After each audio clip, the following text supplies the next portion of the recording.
எல்லாருக்குமே வணக்கம். என் பேர் எம் வீரா, ஆக்டர், ப்ரொடியூசர், இப்போ இந்த feel good school of acting founder and also Namitha co founders. இன்னைக்கு எனக்கு ரொம்ப சந்தோஷமா இருக்கு. ஏன்னா நாங்க 20 வருஷமா இந்த ஆக்டிங் ப்ரொஃபஷன்ல இருந்தோம். நாங்க என்னெல்லாம் விஷயங்கள் பார்த்திருக்கோம், எக்ஸ்பீரியன்ஸ் பண்ணிருக்கோம் அப்படின்ற ஒரு நாலேஜ் ஒரு நல்ல விஷயம் பண்ணணும், ஒரு நெக்ஸ்ட் லெவல் ஜெனரேஷனுக்கு இந்த விஷயம் கொண்டு போகணும் நம்ம எக்ஸ்பீரியன்சஸ் அப்படின்னு யோசிக்கும் போது நாங்க feel good entertainments and start பண்ணியிருந்தோம் last year. So over a period of 1 year நான் ஆல்மோஸ்ட் ஒரு 50 to 40 ஸ்கிரிப்ட்ஸ் கேட்டிருந்தேன். ஸோ அதுல ஸ்கிரிப்ட்ஸ் எல்லாம் நல்லா இருந்தாலும் கூட நிறைய டேலண்ட் ரிக்குவயர்மெண்ட் இருந்துச்சுன்றது ஒரு விஷயம் எனக்கு அனாலிசிஸ் ஆகி அது ஒரு டிசிஷன் ஃபேக்டரா இருந்துச்சு. ஸோ இப்போ நாங்க இந்த எக்ஸ்பீரியன்சஸ் எல்லாம் இருக்கு. At the same time learning experiences எனக்கு நிறைய மாஸ்டர்ஸ் மூலியமா கிடைச்சது. I'll also introduce my team before I go deep inside. Ponmudi master, Tirunavkar Arsu master, both of them are well trained.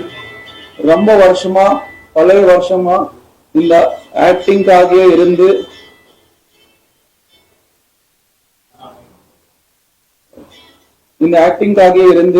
இந்த ஆக்டிங் இந்த சினிமான்றதா லைஃபா ரெண்டு பேருமே இருந்தாங்க.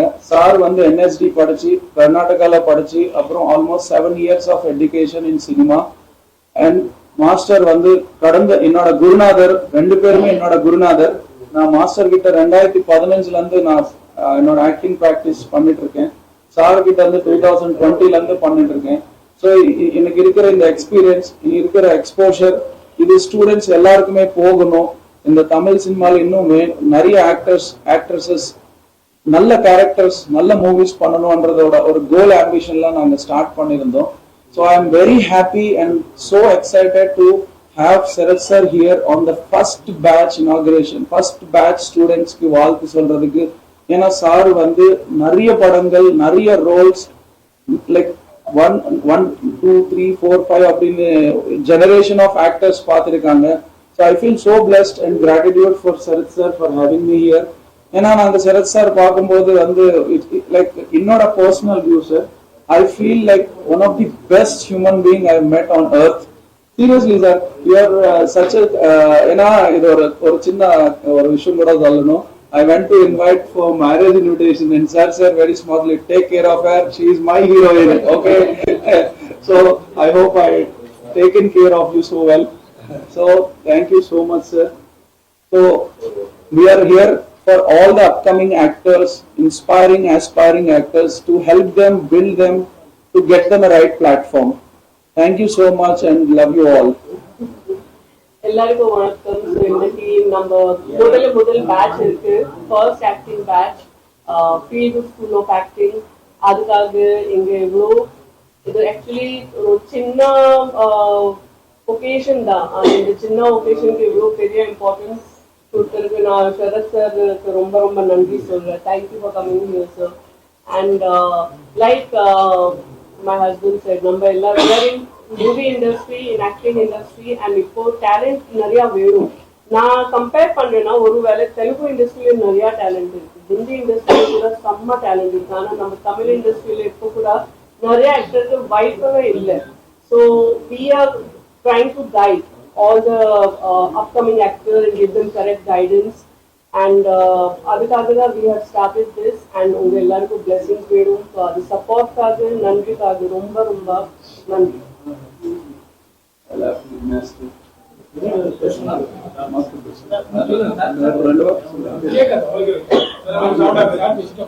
எல்லாருக்கும் வணக்கம். முதல்ல நான் சொல்ல விரும்புறது நேற்று ஒரு ப்ரௌடான moment. Indian women's team world cup list பண்ணது ஒரு மிகப்பெரிய அதிகாரம்.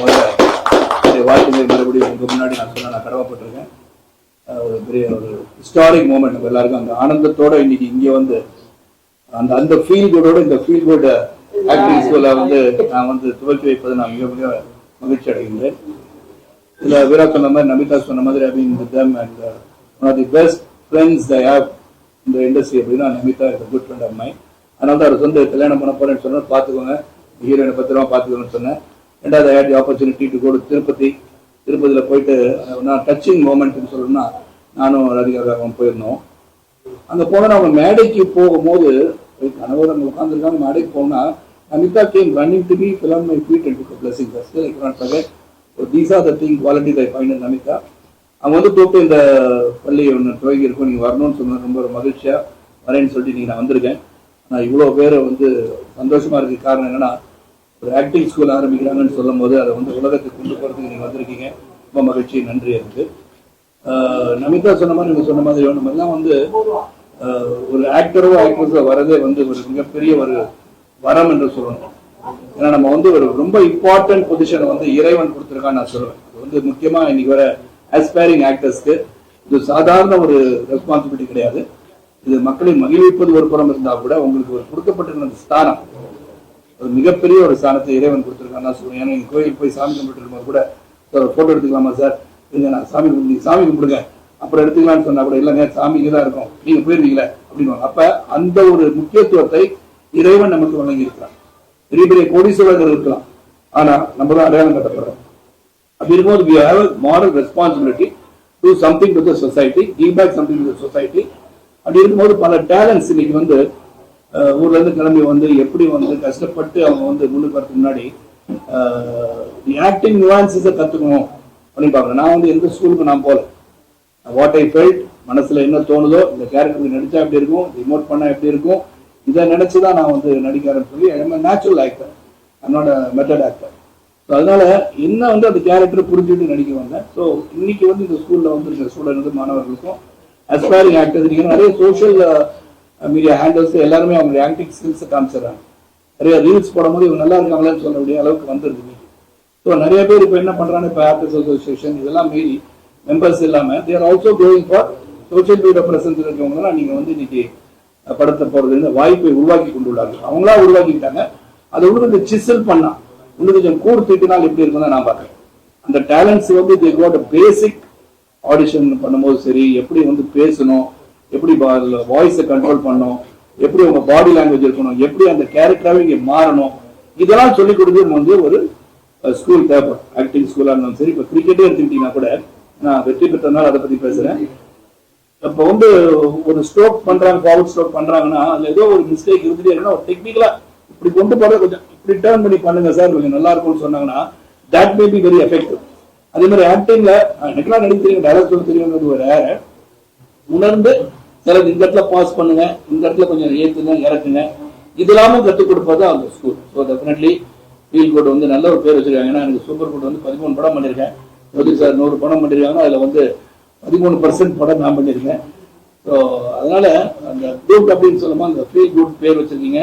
அந்த feel good definitely will come across to the people and இந்த ஸ்கூலுக்கு வாங்க. பல பள்ளிகள் இருக்கிற ஆக்டிங் ஸ்கூல் இருக்கு, பல பேர் பிரைவேட்டாகவும் சொல்லிக் கொடுக்குறாங்க. அவங்களும் வந்து அவங்களுடைய முயற்சியில் வெற்றி பெறட்டும். இங்கே ஃபீல் குட் ஆக்டிங் ஸ்கூலுக்கும் வெற்றி பெறட்டும் என்னுடைய வாழ்த்துக்களை சொல்லி விடைபெறுகிறேன். நன்றி, வணக்கம். நிறைய ஆக்டிங் ஸ்கூல் இருக்கு சார். என்னன்னா சார், ஆக்டிங் எல்லா இடத்துலையும் சொல்லிக் கொடுக்கலாம் சார், எல்லா இடத்துலையும் ஆக்டிங் ஒரு இருக்கும். ஆனால் பட் யாரு சொல்லிக் கொடுக்குறாங்கன்றது ஒன்று இருக்கும். ஸோ நான் I want the best faculty.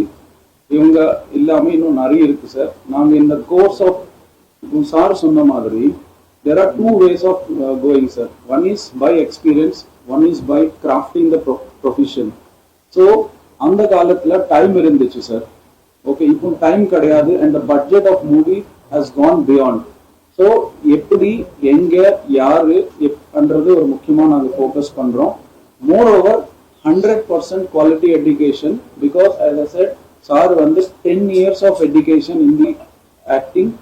Sir வந்து 15-20 years of in the film industry, born in film industry. அம்மா வந்து ஃபைட் மாஸ்டர்ல இருந்து, ஃபைட்டர்ல இருந்து, அப்பா ஆக்டர் டைரக்டர்ல இருந்து. So we have experience of practicality plus education quality 100% sir. And moreover next thing என்னன்னா, sir சொன்ன மாதிரி there is a need of networking. எனக்கு ஸ்கில் நல்லா தெரியும் சார், நான் நல்லா ரீல்ஸ் பண்றேன் சார். 10,000 people ரீல்ஸ் பண்றாங்க, அதுல ஒருத்தருக்கு தானே சார் கிடைக்குது. மற்றவங்களுக்கு நெட்வொர்க்கிங் அண்ட் ஆப்பர்ச்சுனிட்டி வேணும் இல்லையா சார். ஸோ நான் as a feel good school of acting focus பண்றது by next couple of 3 years இந்த ஸ்கூல்ல இருந்து ஒரு 10 பேர் ஆக்டர்ஸ் மெயின் லீட் ஆக்டர்ஸா வரணும், மெயின் லீட் ஆக்ட்ரஸஸா வரணும், டிரெக்டர்ஸா வரணும். நாங்க வந்து இப்போ ஒரு வெப் சீரிஸ் பண்ணிட்டு இருக்கோம், நம்ம ஸ்டூடெண்ட்ஸ் தான் நான் ஆப்பர்ச்சுனிட்டி கொடுத்துருக்கேன், very younger. So age or any not all these factors I want to break it and give everyone opportunity, not only learn பண்ணது கிராஃப்டா கொண்டு போவோம் சார். சார் எத்தனை மாசம் கோர்ஸ் சார்? 3 மாசமா, 1 வருஷமா? சார் என்னோட personal opinion, I want to keep for 1 year and 6 months.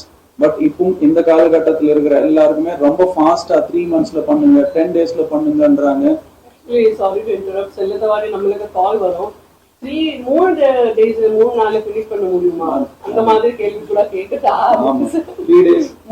சில பேருக்கு ஆடிஷன் வந்திருக்கோம், ஆடிஷன் வரும்போது உடனே ஏதாச்சும் தெரிஞ்சுட்டு போயிடலாமா அப்படின்றது இருக்கலாம். பட் அப்படிலாம் கற்றது கைமண அளவுக்கு அல்லாதது உலகம். இன்னைக்கு வரைக்கும் நானும் கற்றுட்டு தான் இருக்கேன், ரெஃப்ரெஷ் பண்ணிட்டே தான் இருக்கேன். ஆக்டிங் தான் இமீடியட்டா ஒன்று சுடச்சுடலாம் பண்ண முடியாது. அந்த ஒரு என்ன சொல்ற ஒரு ஜீனியஸ் பர்சன், அதுக்காக திடீர்னு சில டேலண்ட்ஸ் தான் கிரிக்கெட் திடீர்னு பார்த்தீங்கன்னா வந்தோடனே செஞ்சு அடிச்சுட்டே இருப்பாங்க. அது வந்து மேபி காட் கிஃப்டாக இருக்கலாம். அந்த கிஃப்ட் எல்லாருக்கும் கிடைக்காது. So you have to train for everything. அப்போ நான் சொன்ன மாதிரி இப்போ நான் ட்ரெயின் பண்ணாமல் நான் வந்தேன்னு சொன்னால் கூட நான் ஸ்கூலில் காலேஜ்லலாம் வந்து பிளேஸ் ஆக்ட் பண்ணியிருக்கலாம். இது ஒரு பேசிக்காக எடுத்துக்கலாம். But basic the camera, acting, being on stage, dialogue delivery, பேசுறது, நடிக்கிறது எல்லாமே அது வந்து ஃபர்ஸ்ட் ஸ்டேஜ் பேரை நீங்கள் போக்கணும். அதுக்கப்புறம் கேமரா பேரை போக்கணும். இதெல்லாம் இருக்குன்னா நீங்கள் வந்து ஸ்கூலில் போயிட்டு அந்த ஃப்ரீயாக மைண்டை வச்சுக்கிறதுன்றது ரொம்ப ரொம்ப அவசியம். அதை இங்கே சொல்லிக் கொடுக்கணும். ஃபீஸ் எவ்வளோ சார் ஆகுது? Sir, fees, I wanted to qualify the students first. Sir நீங்க சொல்றது சோசியல் மீடியால இருக்கிறவங்க நிறைய கிளாஸஸ் நிறைய எல்லாமே பேமெண்ட் பண்ணி பண்றாங்க. ஆனா வாய்ப்புங்கிறது இன்ஃப்ளூயன்சர்ஸ் அந்த மாதிரியான இருக்கிறவங்களுக்கு தான் வந்து சினிமா ஃபீல்ட்ல வாய்ப்பு இருக்கு. எப்படி கண்ட்ரோல் பண்றது? இல்லை கண்ட்ரோல் பண்ண சார், அவங்களும் டேலண்ட் தானே, அவங்களை கண்ட்ரோல் பண்ண சொல்ல. இந்த ஸ்கூல்ல இருந்து வரவங்க ரீல்ஸ் பண்றதோ இல்லை ஸ்மால் ஷார்ட் ஃபிலிம் பண்றதோ அதை வந்து யூடியூப்ல நீங்க வந்து அப்லோட் பண்ணுங்க, அவங்களையும் வந்து மக்கள் பார்த்துட்டோம். இப்போ இங்க இருந்தவங்களுக்கு ஒரு வாய்ப்பு கிடைக்கும் இல்லையா? இண்டிவிஜுவலா வீட்டில் உட்காந்து நிறைய பேர் பண்றாங்க, நிறைய கண்டென்ட் பார்க்க நல்லா நடிக்கிறாங்க எல்லாரும். அவங்களுக்கு வாய்ப்பு வரதானே செய்யும். அது வந்து one form of coming to films. அதனால தான் எக்ஸ்போஸ் பண்றாங்க. இங்க இருக்கிறவங்களை எக்ஸ்போஸ் பண்றது இவங்களுடைய கடமை. நிறைய சினிமா ஃபீல்ட்ல இருக்கிறவங்களே என்ன சொல்றாங்க, எங்களுக்கு வாய்ப்பு கிடைக்க மாட்டேங்குது, இன்ஃப்ளூயன்சர்ஸ் எல்லாமே புதுசாக யூடியூப்ல இருந்து வரும்போது அது சேஞ்சிங் டைம்ஸ் இருக்குல்ல. அப்ப நானே வந்து சோசியல் மீடியாவில் போடணும் அப்படின்னு வந்துருச்சு. நான் போட வேண்டாம், இந்த மாதிரி நடிச்சேன் அப்படின்னு சொல்லி. We have to compete with the others. It's a competitive world. முதல்ல வந்து எப்படி ஃபீல்ட் காம்படிஷன் தானே. அதனால நீங்க அப்டேட் பண்ணிக்கணும்ல, நீங்க வந்து போட்டிக்கு வந்து தயாராகிடணும். அதனால டிஸ்கரேஜ் ஆக வேண்டாம். நீங்க அப்படி பார்த்தா நீங்க வந்து கோயிங் டு மெம்பர்ஷிப் எல்லாம் போகணும். நீங்க அப்படி பார்த்தா எல்லாரும் மெம்பர் வச்சு நடிக்கிறாங்க இல்லையா? இப்படி பார்க்க முடியாது. எல்லாருமே டேலண்ட் இருக்கு, அவங்க படத்துல யூஸ் பண்ணிடலாம்னு வந்துடுறாங்க. ஸ்ட்ரிக்டா rules and regulation not being follow பண்றதுக்கு வந்து வாய்ப்பு இல்லை. ஏன்னா ஒரு டேலண்ட்டை பாக்குறாங்க, நல்லா இருக்காங்களா இவங்க அந்த படத்தை வந்து நடிக்கிறாங்களா கேட்கக்கூடிய வாய்ப்பை அவங்க உருவாக்கிக்கிறாங்க. ஸோ அவங்க உடனே மெம்பர் ஆனதான் நடிக்கணும்னு சொல்றதுக்கு வந்து ஸ்ட்ரிக்ட் ரூல்ஸ் இல்லை. So talent is being recognised. Talent ஒரு பக்கம் இருந்தாலும் கிளாமர் தான் வந்து அந்த இடத்துல வந்து ஃபர்ஸ்ட் பாக்குறாங்க. நான் கிளாமர்லாம் பாக்குறேன், நீங்க கிளாமர் பாக்குறீங்க.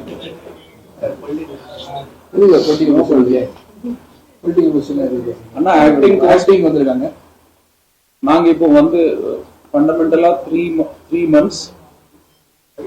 months கோர்ஸா வச்சிருக்கோம். and we are also coming up with direction into that also. ஏன்னா இங்கே அந்த டைரக்டர்ஸும் உருவாக்கி இங்க இருக்கிற ஆக்டர்ஸுக்கும் அதுக்கான ஒரு வாய்ப்புகள் உருவாக்கணும்ன்றது தான் என்னோட goal. So as rightly said, என்னோட like we have a plan. நான் நேற்று கூட டிஸ்கஸ் பண்ணிட்டு இருந்தேன். இந்த டைம்ல every person should be an influencer. நான் ஆக்டரா இருக்கேன், நான் ஆக்டர் தான், ஸ்க்ரீன்ல தான் நடிப்பேன்னு கிடையாது. வி ஷுட் எல்லாருமே டெய்லி கம்யூனிகேஷன்ல இருக்கணும். இருக்கிறதுக்கு ஒரே பிளாட்ஃபார்ம் சோஷியல் மீடியா. எஸ்டர்டே ஒரு ஸ்டூடெண்ட் கூட நாங்கள் டிஸ்கஸ் பண்ணும்போது அதுதான் சொன்னேன். we will also help them to grow their social awareness. ஏன்னா நாங்க அந்த கிளாஸ் நடக்கும் போதே அவங்களுக்கான ஒரு போர்ட்ஃபோலியோ பில்ட் பண்ணிட்டே வரும். அந்த 90 days அவங்க முடிக்கிறதுக்குள்ள ஒரு 10,000 ஃபாலோவர்ஸ் இருக்கிறவங்க, ஒரு 500 ஃபாலோவர்ஸ் இருக்கிறாங்க, 1,00,000 மக்களுக்கு இன்ட்ரோடியூஸ் பண்ணிடணும் ஃபர்ஸ்டே. ஏன் இந்த கேப் வருது அப்படின்ட்டு நான் பர்சனல் ஐடென்டிஃபை பண்ணும்போது ஸ்கில் இருக்கிறவங்க நிறைய பேர் இருக்காங்க. But due to lack of networking and due to lack of right place of opportunities. So we are trying to create that base. ஆக்டிங்க்கு கிளாஸஸ் வைக்கிறாங்க, அவங்க ஆக்ட் பண்றாங்க. ஆனா இப்போ உள்ளவங்க வந்து ஆக்டிங் 100 படம் 50 படம் ஆக்ட் பண்ணிட்டா டக்குன்னு வந்து அரசியலுக்குள்ள என்ட்ரி போய் ஆகுறாங்க. சோ அதுக்கும் ஒரு அரசியல் மாதிரி ஒரு ஸ்கூல் ஏற்பாடு பண்ணிட்டா ரொம்ப நல்லா இருக்கும். உங்களை நான் பாராட்டுறேன்ல, என்னன்னா அதுக்கு எந்த குவாலிபிகேஷன் இல்ல நீங்க சொல்ல வரீங்க. அந்த மீனிங்ல தான் நான் சொன்னேன். அந்த மீனிங் நீங்க சொல்லாதனால நான் சொல்லிடுறேன். அப்ப அது யார் வேணா வரலான் இருக்கு. இது democratic country, anybody can come to politics. ரெண்டாவது இங்க நடிச்சிட்டு இருக்கிறவங்க வந்து பாலிடிக்ஸ் பண்ண பிறகு பாலிடிக்ஸ்ல போய் நடிக்காதீங்க. ஆமா, அது உண்மையா இருந்தா அது நல்லா இருக்கும். கன்ஃபியூஸ் பண்ணிக்கிறாங்க. ஆமா, கன்ஃபியூஸ் பண்ணிக்கிறாங்க. ஒரு லீடரும் ஹீரோ பேசின டயலாக்ல பாலிடிக்ஸ்ல பேசுறாங்க. பொலிட்டிக்கல் டயலாக்ல அது மக்கள் புரிஞ்சுக்கணும். என்ன பேசுறா மக்கள் புரிஞ்சு, ஒவ்வொருத்தருடைய குவாலிட்டி என்ன, அவங்க எப்படி வந்து பண்றாங்க, மக்களுக்கு என்ன சேவை செய்ய வந்திருக்காங்க, அந்த உணர்வுகளை சிறப்பாக வெளிப்படுத்தி, அந்த உணர்வுகளை வெளிப்படுத்தி மட்டும் இல்ல செயல்படுத்துகின்ற திறமையை உருவாக்குனா மக்களுக்கு நல்லதா. 2026 மாற்றம் வருமா? மக்கள் நாலேஜ் பண்ணி ஒரு விஷயத்தை ஹேண்டில் பண்ணுவாங்க. 2026 வந்து மாற்றம். 2026 இன்னும் நவம்பர் டிசம்பர் இருக்கு. நாளைக்கு என்ன நடக்கும் எனக்கு தெரியல. மாற்றம் வருமா கேட்டாரு. எனக்கு தெரியல, எப்படி தெரியும்? நான் நாளைக்கு இருக்கலாம்னு எனக்கு தெரியாது. நாளைக்கு என்ன நடக்கும் சொல்ல முடியாதுல்ல. எல்லா பொலிட்டிஷியன் வந்து அது ஒரு மாதிரி சில பேர் சினிமால இருக்க பொலிட்டிஷியன் இருக்கும்போது அவங்க ஏதாவது சரஸ்மால் சார் நீங்க பாலிடிக்ஸ் இருக்கீங்க, என்ன கேளுங்க. ஜெனரலா அந்த மாதிரி இருக்கும்போது அவங்க ஒரு கருத்தை சொல்லும்போது ஒரு நடிகரா சொல்றாங்களா இல்ல ஒரு அரசியல்வாதியா சொல்றாங்களா? ஒரு எனக்கு மற்றவங்களை பத்தி எனக்கு தெரியாது. நான் என்ன பத்தி சொல்றேன்னா, நான் வந்து படத்தை வந்து நான் நடிக்கும் போது நான் வந்து ஒரு பாலிட்டிஷியன் மறந்துட்டு அங்க நடிக்கிறேன். அந்த கதை கதாபாத்திரம் என்ன கேட்கின்றதோ அது நடிப்பேன். அதுல வந்து நான் சேர்ந்திருக்க இயக்கத்தை வந்து வேற மாதிரி சொல்ல வேண்டிய கருத்து வந்து அதை கொஞ்சம் கேட்பேன். எதுக்கு இப்படி சொல்றீங்க, இது சொல்லணுமா அவசியமானு கேட்பேன். That liberty is left with me as an actor. So என்ன பொறுத்தவரை மக்களுக்கு நல்ல கருத்துக்களை சொல்லணும் நினைக்கிறேன். அப்ப நீங்க சொல்ற இந்த நல்ல கருத்து இந்த படத்தை இந்த மாதிரி சொன்னீங்க, நல்ல கருத்தான் கேட்கக்கூடாது. இது தனியா ஒரு சர்ச்சை வச்சுக்குவோம். I am ready to meet you another 15-20 days. நான் 400 பேரை கூப்பிட்டு உங்க சகோதர சகோதரிகள் எல்லாம் அழைத்து நான் வந்த அந்த தொழிலிருந்து அங்கிருந்து எனக்கு கேள்வி கேட்கிறீங்க. நான் இங்க நானும் அங்கிருந்து இங்கே கேள்வி கேட்டிருக்கேன். நான் ஏன் கேட்டேன்னா இப்ப நீங்களா கூட விஜய் சாரா கூட கமல் சாரா அதை நான் சொல்லிடுறேன். அதுக்காக தனிப்பட்ட முறையில நம்ம எல்லாரும் சந்திச்சு பேசுகின்ற வாய்ப்பை உருவாக்க நான் காத்திருக்கின்றேன். இன்னைக்கு let us feel good about the new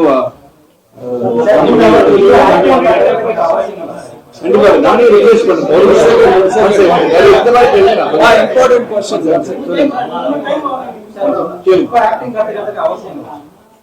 acting கத்துக்கிற அவசியம் தான் நான் சொல்றேன். பேஸ் வேணும், எதுக்குமே பேஸ் வேணும்.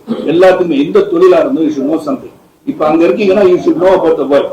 இன்னைக்கு உலக செய்தி உங்களுக்கு தெரிஞ்சிருக்கணும், இன்னைக்கு இந்தியாவில் நடக்கிறது தெரிஞ்சிருக்கணும், உங்க மாநிலத்தில் நடக்கிறது தெரிஞ்சிருக்கணும், உங்க கிராமத்தில் நடக்கிறது தெரிஞ்சிருக்கணும். அதான் செய்தி. So you should be knowledgeable. அதுவும் ஆக்டர்ஸ் knowledgeable ஆகணும். Actors should also know what is happening in the world. அப்பதான் கிரகிச்சிக்க முடியும். ஒரு கேரக்டர் நாம எடுத்து நடிக்கிறோம் அப்படின்னு சொன்னா, இப்ப ஹிட்லர் கூட நடிக்கணும்னு சொன்னா ஹிட்லருடைய ஸ்பீச்சஸ் எல்லாம் போட்டு பார்க்கணும். ஸோ என்ன கேட்டீங்கன்னா, இன்னைக்கு நான் கத்துக்கிட்டு தான் இருக்கேன். நான் டெய்லி ஒரு 2 படம் 3 படம் பார்க்காம நான் தூங்குறது. நான் வந்து மாறன் டாட்டா படம் பார்த்தேன்னா எதுக்கு எப்படி நடிச்சிருக்காரு, என்ன பண்றாருன்னு பார்ப்பேன். சிவாஜி சார் படம் படிக்காத மேதையை பார்த்தேன், புதிய பறவை பார்த்தேன். படிக்காத மேதையில ஒரு கேரக்டர்ல பூந்து எப்படி நடிச்சிருக்காரு, புதிய பறவையில் எப்படி நடிச்சிருக்காருன்னு பார்த்தேன். ஸோ சில இருந்த ஒரு இமோஷனா சீனு, ஒரு ட்ரெயின் வரும்போது அவர் பயப்படுறாரு, எதுக்கு டிஸ்டர்ப் ஆகிறாரு, ஒரு இமோஷன் காமிச்சிருக்காரு. படிக்காத மேதையில ரைட் ஃப்ரம் தி பிகினிங் ஒரு கேரக்டர் பிடிச்ச மாதிரி செஞ்சிருக்காரு. ஸோ வாட்சிங் ஆல் திஸ். ஸோ இன்னைக்கு இருக்க ஆக்டர்ஸ் அப்டேட் பண்றது நல்லது. ரெஃப்ரெஷர் கோர்ஸ் போகணும். இன்னைக்கே வாய்ப்பு இருந்தா நான் போயிட்டு 1 month எங்கேயாச்சும் படிச்சுட்டு வருவது திரும்பி. ஏன்னா ஐ wouldn't say I am 100% in everything that I do. இன்னைக்கும் கத்துக்கிட்டு தான் இருக்கேன். The director tells me today you do this and that. But Dune படம் ரீசன் வந்து ஹிட் ஆச்சு.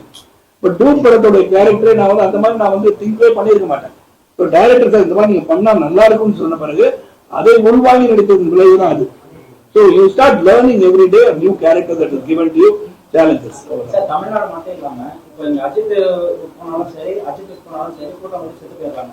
தாண்டி கோயிலுக்கு போனா கூட ஒரு 10-12 பேர் செத்து போறாங்க. இது மக்களுக்கு என்ன சொல்லுவாங்க? மக்கள் வந்து கூட்ட நெரிசல் இருக்கிற இடத்துல நீங்க வந்து பத்திரமா உங்களை முதல்ல பாதுகாத்துட்டு போங்க நான் சொல்லுவேன். They also got a responsibility where you are going. நீங்க ஒரு கூட்டமான இடத்துக்கு போறோம்னா நீங்க ப்ரிப்பேர்டா இருக்கீங்களா, நீங்க ஒரு 4 மணி நேரம் நிக்கணும்னு சொன்னா தண்ணி பாட்டில் வச்சிருக்கீங்களா, பாதுகாப்பா இருக்கீங்களா, நீங்களும் நோடி. You have got a responsibility. Your life is very very important. இறைவன் கொடுக்கின்ற இந்த உயிர் உங்களுக்கு முக்கியம். நீங்க நினைக்கும் போது எங்கெங்க எப்படி போய் எப்படி நடந்துக்கணும் நம்மளும் தெரியும். We are also responsible. Okay, ரொம்ப நன்றி. ஒரே ஒரு விஷயம் சொல்லுங்க. இந்த ஆக்டிங் ஸ்கூல்ல வந்து சார் லாஸ்டா ஒரு வார்த்தை சொல்லியிருந்தாரு இல்லையா, நானும் கத்துக்கிறதுக்கான ஒரு place sir. Welcome for any time sir. And also இப்போ இருக்கிற அத்தனை ப்ரொடக்ஷன் ஹவுசஸ்க்கும் அவங்க வந்து ஆடிஷன்ஸ் பண்ணிக்கணும் அப்படின்னு நினைச்சீங்கன்னா அவங்க ஸ்கிரிப்ட் ரிஹர்சல்ஸ் பண்ணிக்கணும், ஸ்கிரிப்ட் ப்ரிப்பரேஷன்ஸ் பண்ணிக்கணும். அவங்க அந்த ப்ரொடக்ஷன் ஹவுசஸ்க்கு எந்த விதமான சப்போர்ட் வேணும்னாலும் நாங்க இருக்கோம். ஏன்னா கேரக்டர் ப்ரிப்பரேஷன் பண்ணணும், ஏன்னா கிரவுண்ட் ரீசர்ச் அனாலிசிஸ் பண்ணணும். ஏன்னா ரீசெண்டா ஒரு பேசும்போது சொன்னார், நான் இந்த மாதிரி யோசிக்கிறது இல்லை, நான் இது எப்படி பண்ணணும்னு தெரியலன்னும் போது அந்த கிரவுண்ட் ரியாலிட்டி ரிசர்ச் நாங்க பண்றோம். So character preparation, audition, screen rehearsal, script rehearsals எல்லாமே பண்ணிக்கிறதுக்கு on behalf of you I invite all the production houses to utilize this opportunity. Thank you. நன்றி. மறுபடியும் சேர்ந்து நடிப்பீங்க. கண்டிப்பா நடிப்பேன். நடிக்கிறேன். உங்க ஹீரோயின் நினைச்சுங்க அம்மா இப்ப நீங்க நடிக்க வந்த பிறகு எந்த ஒரு கேரக்டர் பண்ண இல்லையா? நமிதா மேடம் எல்லாம் நடிக்கிற வந்து அந்த புதுசியா வந்து வயசான கேரக்டர் நடிச்சார். அப்ப அவங்க அப்பா கேரக்டர் வந்துட்டா, தாத்தா கேரக்டர் வந்துட்டாரு. இல்ல, it is a challenge to do any role. ஆனா அந்த ரோல்ல முக்கியத்துவம் இருக்கான்னு பார்க்கணும். அந்த கதையின் நாயகியாக அவர் இருந்தா நடிப்பாங்க. நான் கதையின் நாயகனா தான் நடிப்பேன். டெய்லி வாங்க சார், ஒரு பொண்ணுக்கு அப்பா, இந்த பையனுக்கு அப்பா நான் நடிக்கிறது, அது எல்லாருக்கும் தெரியும். முக்கியத்துவம் இல்லாம நடிக்கிறது கிடையாது. I still am a hero. I will be a hero till I die.